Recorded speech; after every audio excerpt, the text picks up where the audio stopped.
بسم اللہ الرحمن الرحیم۔ حضرت ابن عمر رضی اللہ تعالیٰ عنہ سے مروی ہے کہ ایک شخص رسول اللہ صلی اللہ علیہ وسلم کے پاس آیا۔ اس نے عرض کیا، یا رسول اللہ صلی اللہ علیہ وسلم، دنیا نے مجھ سے پیٹھ پھیر لی ہے اور مجھ کو دنیا نے چھوڑ دیا ہے۔ حضور صلی اللہ علیہ وسلم نے فرمایا، تجھ سے صلات ملائکہ یعنی فرشتوں کی دعا اور وہ تسبیح خلائق جس کی بدولت انہیں رزق دیا جاتا ہے کہاں گئی؟ پھر فرمایا، طلوع فجر کے وقت اس دعا کو 100 مرتبہ پڑھو، سبحان اللہ و بحمدہ، سبحان اللہ العظیم و بحمدہ استغفر اللہ، تو دنیا تیرے پاس پست و ذلیل ہو کر آئے گی۔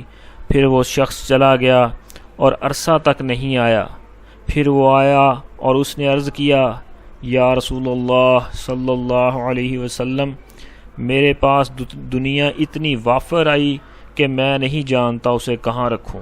یہ نماز فجر کی سنت اور فرض کے درمیان بزرگوں نے پڑھی ہے، اور اس کے ساتھ ایک تسبیح لا حول ولا قوت الا باللہ العلی العظیم کی بھی پڑھیں، جیسا کہ حدیث شریف میں آیا ہے کہ تمام گناہوں کی مغفرت کا موجب ہوگا، اور یہ وسعت رزق کا بھی سبب ہے، اس لیے کہ استغفار اس کا باعث ہے، اور گناہوں کی وجہ سے ہی رزق میں تنگی اور ہر طرح کے غم اور پریشانی پیدا ہوتی ہے۔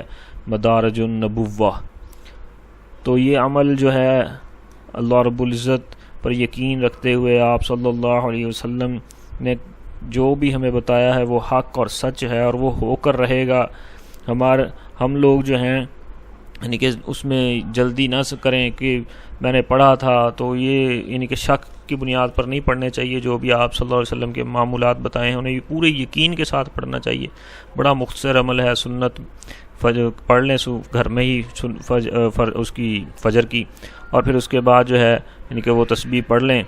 پہلے اول آخر 11 دفعہ درود شریف پڑھیں، پھر سبحان اللہ و بحمدہ، سبحان اللہ العظیم و بحمدہ استغفر اللہ پڑھیں، اور پھر اس کے بعد 100 دفعہ اس کو پڑھنے کے بعد 11 دفعہ پھر درود شریف پڑھ لیں، اور جو ہے لا حول ولا قوت الا باللہ العلی العظیم وہ بھی 100 دفعہ پڑھ لیں۔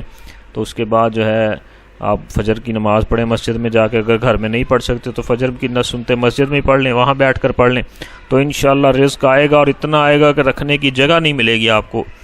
اس یقین کے ساتھ پڑھیں گے تو انشاءاللہ ضرور آئے گا۔ اللہ رب العزت مجھے، آپ کو اور پوری امت مسلمہ کو حضور نبی کریم خاتم النبیین سرکار دو عالم صلی اللہ علیہ وسلم کے طریقوں کے مطابق اللہ رب العزت کے حکموں کو پورا کرنے کی توفیق نصیب فرمائیں، آمین۔